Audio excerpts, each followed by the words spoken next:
In Arabia 1,500 years ago, tribes keep fighting each other over territory and water.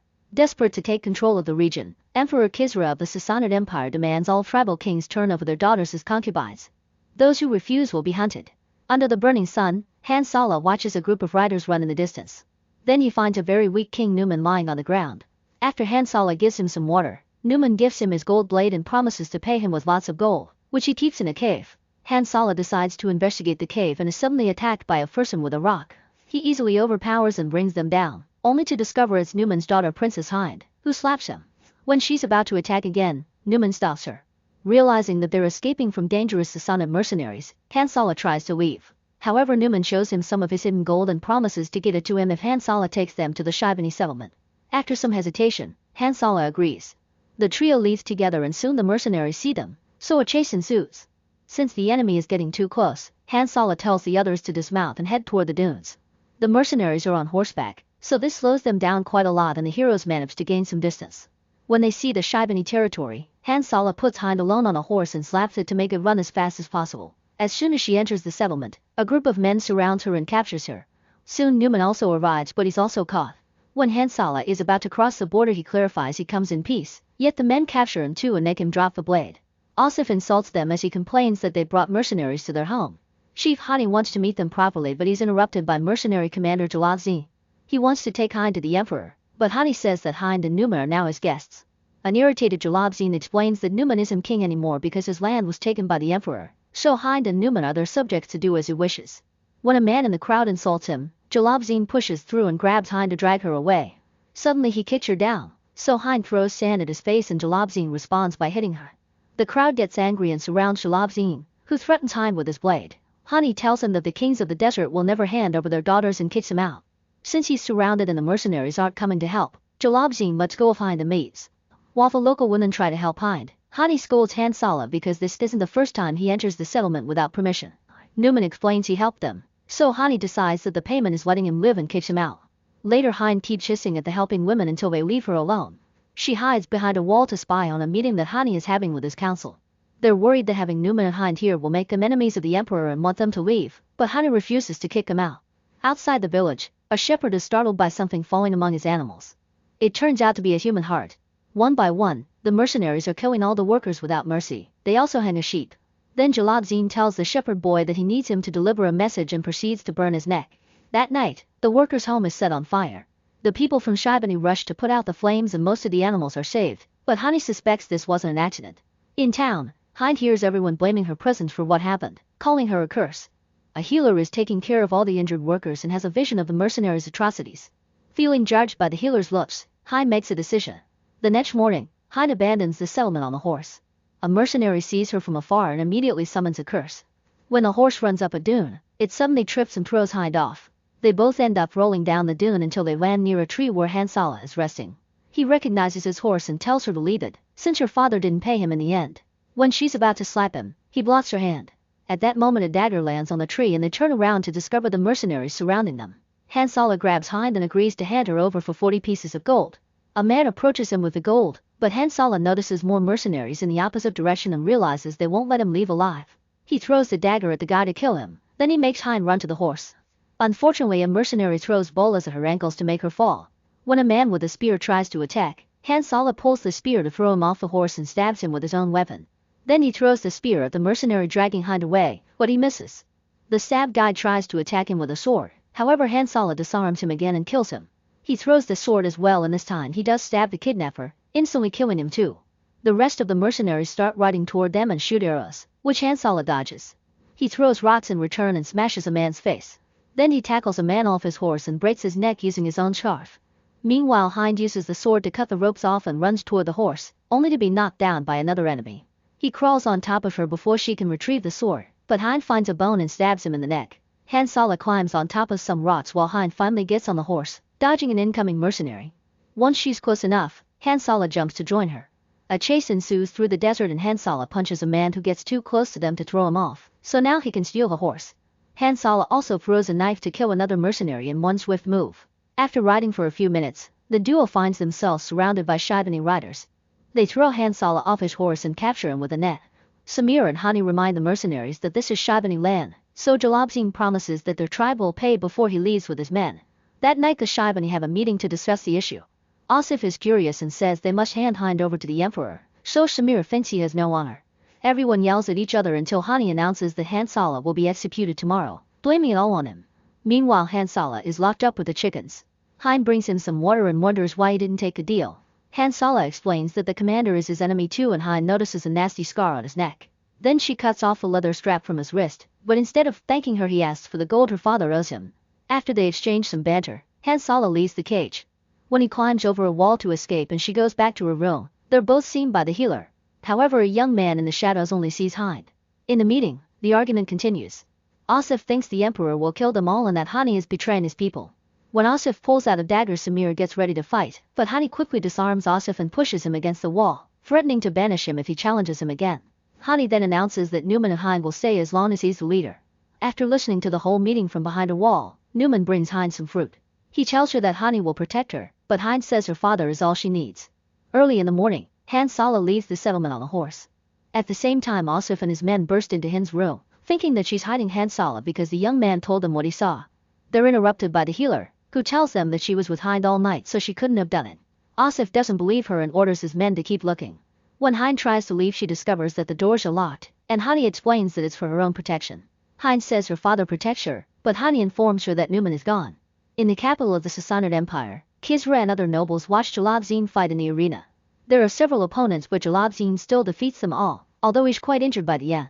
Kisra points out that Jalabzin managed to win such a ferocious battle, yet he was outsmarted by a girl. After such a show, Kisra decides to give Jalabzin a second chance to capture Hind, and if he's successful he'll be allowed to go home. Then it's revealed that Numan is in the arena too. He points out that a king is more valuable than a princess, but Kisra thinks he's failed his people and calls for the lions. The guards cover Numan's head and hold him down before the lions come out to devour him. Then Kisra announces orders Ibn to kill everyone in Shaibani. If he fails, he'll also be fed to the lions. The guards tie Numan's body to a camel to drag him through the streets as a reminder of what happens to traitors. In Shaibani, a bird brings Hani a letter informing him of Numan's death. After learning about this, Hind doesn't eat and can only sleep if a healer gives her a potion. When Hind wonders why the woman lied for her, the healer explains she's also an outsider and says it's time for Hind to become who she might be. Hind agrees and asks her to help her dress up.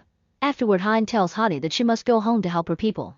Hani points out that her city is under Kisra's occupation, but Hind wants to go down fighting rather than hiding. When she asks for his support, Hani explains he must stay with his tribe, but he does give her Numan's gold blade. In the morning, Hind leaves on a horse. The shepherd boy runs after her and convinces her to bring him along. Hind then notices the mark the mercenaries left on his neck and remembers Hansala's. Sometime later, the Shaibani see the mercenaries approaching, so Hani makes everyone evacuate the town. However, the healer decides to leave alone instead. In the desert, Hind and the boy are stuck in a sandstorm. When they try to take cover between some rocks, the horse freaks out and refuses to move. At that moment, the duo hears someone whistling and follows the noise until they find a group of bandits. Hind realizes one of them is Hansala, so she gives him the dagger. Hansala reminds her that the payment also included gold, but still agrees to share his food. Hind tells him about her father and asks him to help her guide her people to confront the empire. Hansala thinks she's crazy, so Hind reminds him of what Jalabzin did to him, since she's guessed his scars just like the boys. After some hesitation, Hansala agrees to escort her home, but she'll have to pay her when they arrive. Meanwhile, the healer returns to her tribe. When they see her, they get ready to throw rocks at her, but they're stopped by Chief Taif. He yells at her for daring to come back and threatens to kill her while her mother ignores her. The healer reminds him that he was the one who kicked her out and tells him that the Shaibani have taught her what true honor is like. As days pass, Hansala keeps traveling with Hind and the kid. Whenever they stop to rest, he tries to teach them at least the basics of fighting. Eventually they reach Hind's homeland, so she rides to the middle of the market and announces she's come to reclaim her father's throne. A mercenary mocks her and forces her to fall on her knees so he can execute her. A kid throws a shoe at him as Hansala and the shepherd arrive as well. The rest of the crowd also begins to throw their shoes, telling the mercenaries to leave. Hansala takes the chance to kill the guy with just one slash of his sword, and the locals are finally inspired to fight back. They run to the castle and pound on the door demanding freedom. When Hind goes looking for her house, she discovers it's been destroyed. At least the sacred tree is there, so she buries his father's fruit as she says a final goodbye. Hansala finds a chest and breaks the lock to find all the gold that Numan had promised. However, when he sees his reflection, he starts to have second thoughts. At that moment, Hani arrives with some of his men. He explains he's already left his people in a safe place and now he's willing to fight together with Hind. She tries to turn him down because she doesn't think she can win, but he changes her mind when he shows her that her people are willing to fight too. They all travel together to the tombs of Al-Hira. where they start getting ready for the big battle. Hind is surprised to reunite with the healer, who has also brought the people from her tribe. Typh asks about Newman, and hearing what they did to his body inspires him to join the fight against the emperor. Suddenly a huge army appears nearby. Shifim can't believe that Typh has agreed to fight with Hans and Henny's tribes, and Hind remembers that he refused to help her in the past. Ibn wants his army to join them now but also wants to be the leader, so he points out all the things that Hind is doing wrong. However, Hind has a plan to fight near the oasis and everyone supports her with a cheer, so Ibn agrees to join as an advisor. The tribes travel together for days while the mercenaries keep terrorizing the desert. One afternoon Hind finds Hansala, who has taken the blade and the gold. She tells him about the incoming battle, but Hansala thinks honor is for fools. When she asks if he's going home, he says he is no such thing and leaves alone. Sometime later Hansala visits the graves of his family and leaves his necklace as an offering. At that moment he sees a bird in the sky and runs to the top of a dune, where he sees the huge mercenary army march. Eventually Hind's group makes it to the oasis, where the Shaibani have been hiding after the evacuation. Asif thinks they're invaders and sends his men out to defend the land, so Hani has to jump in the middle of the chaos to clarify that the other tribes are now their allies. An angry Asif thinks they just came to die, but he's interrupted by the healer bringing water from the oasis so they can all drink together as friends. The traveling men run to the pond to finally freshen up. Asif is still angry and accuses Numan of abandoning his people, but Numan doesn't want them on bad terms before the big battle. After some hesitation, Asif shakes his hand. That night Numan finds his tent open. Then he checks his food, only to discover that someone has tried to poison him. When Numan rushes to inform Hind, they're interrupted by some yelling. Asif and his men are leaving to surrender to the Sassanid. They believe their lives will be spared in exchange for information. Hind realizes they've lost important protection, but the poison gives her an idea. The next morning, the united tribes dig up narrow channels that will ensure they have drinking water at all times. Then they poison the main pond. Meanwhile Jalabzin and his mercenaries are traveling through the desert, but they're getting slower by the day because they can't find water. Suddenly Jalabzin is surprised to see Hansala ride with the Tazmuri tribe. Moments later Hansala and his group make it to the oasis. Hani is angry to see the Tazmuri in his land because they have a terrible reputation, but Hansala clarifies that they've agreed to fight in exchange for keeping the enemy's treasures. Tazmuri chief Yazid freaks out when he realizes that this isn't the great army Hansala promised and gets even angrier when he sees the other chiefs, since they never got along. Their men have to separate them before things escalate and Yazid advises them to leave, saying he's seen the mercenary army and it's huge. Hind shares her plan to poison them with the only source of water and mentions that Ibn will be leading part of the enemy's army. Yazid hates Ibn so he agrees to stay. Then Hansala gives Hind her father's blade. After 3 days of preparations, the Sassanid army is finally here and everyone gets ready to fight. Even the children run around the camp lending a hand. Ibn is surprised to see so many tribes working together and tells Jalabzin that their men need water before the fight, but Jalabzin thinks this will be an easy fight. Then Ibn rides ahead alone to try to convince Hind to surrender peacefully.